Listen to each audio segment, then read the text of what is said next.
ಮಗನ ಸೋಲಿನ ಸೇಡು ತೀರಿಸಿಕೊಂಡ ಕುಮಾರಸ್ವಾಮಿ ಇನ್ನು ಸೋತಲ್ಲೇ ಗೆದ್ದು ಮಿಂಚಿದ ಮಣ್ಣಿನ ಮಗ. ಹೌದು ಸ್ನೇಹಿತರೆ, ಈ ವಿಡಿಯೋದ ಬಗ್ಗೆ ಸಂಪೂರ್ಣ ಮಾಹಿತಿಯನ್ನು ತಿಳ್ಕೊಂಬರೋಣ ಬನ್ನಿ ಸ್ನೇಹಿತರೆ. ಅದಕ್ಕಿಂತ ಮುಂಚೆ ನೀವೇನಾದರೂ ಇನ್ನೂ ನಮ್ಮ ಚಾನಲನ್ನು ಸಬ್ಸ್ಕ್ರೈಬ್ ಮಾಡ್ಕೊಳ್ಳೋದು ಹಾಗೆ ನೋಡಿದರೆ ಸಬ್ಸ್ಕ್ರೈಬ್ ಮಾಡಿಕೊಂಡು ಬೆಲ್ ಐಕನನ್ನು ಅಲ್ಲಲ್ಲಿ ಇಟ್ಕೊಳ್ಳಿ. ಹಾಗೆ ಈ ವಿಡಿಯೋಗೆ ತಪ್ಪದೆ ಒಂದು ಲೈಕ್ ಕೊಡೋದನ್ನು ಮರಿಬೇಡಿ. ಇನ್ನು ಲೋಕಸಭೆ ಎಲೆಕ್ಷನ್ ವಿಚಾರ ಬಗ್ಗೆ ಮಾತನಾಡುವ ಬದಲು ಈ ಹಿಂದಿನ ಲೋಕಸಭಾ ವಿಚಾರ ಒಂದಿಷ್ಟು ತಿಳಿದುಕೊಂಡು ಬರೋಣ ಬನ್ನಿ. ಯಾಕಂತಂದ್ರೆ ಕರ್ನಾಟಕದ ಈ ಕ್ಷೇತ್ರ ಒಂದು ದಿಲ್ಲಿಯವರೆಗೆ ಸದ್ದು ಮಾಡಿತ್ತು. ಥಿಯೇಟರ್ ಸಿನಿಮಾದಂತೆಯೇ ಈ ಕ್ಷೇತ್ರದಲ್ಲಿ ಎಲೆಕ್ಷನ್ ನಡೆದಿತ್ತು. ಅದುವೇ ಮಂಡ್ಯ ಕ್ಷೇತ್ರ.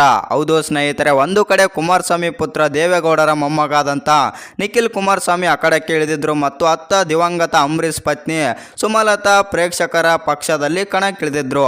ಆ ಸಂದರ್ಭದಲ್ಲಿ ಏನಾಯಿತು ಅಂತ ಮತ್ತೆ ಹೇಳುವ ಅಗತ್ಯವಿಲ್ಲ, ಅದರ ಬಗ್ಗೆ ಎಲ್ಲರಿಗೂ ಗೊತ್ತೇ ಇದೆ. ಇನ್ನು ಈ ಬಾರಿಯೂ ನಿಖಿಲ್ ಕುಮಾರಸ್ವಾಮಿ ಮಂಡ್ಯದಿಂದ ಸ್ಪರ್ಧೆ ಮಾಡ್ತಾರೆ ಅಂತ ಹೇಳಲಾಗ್ತಿತ್ತು. ಆದರೆ ಈ ಬಾರಿ ಕುಮಾರಸ್ವಾಮಿ ಸ್ವತಃ ಕಣಕ್ಕಿಳಿದ್ರು.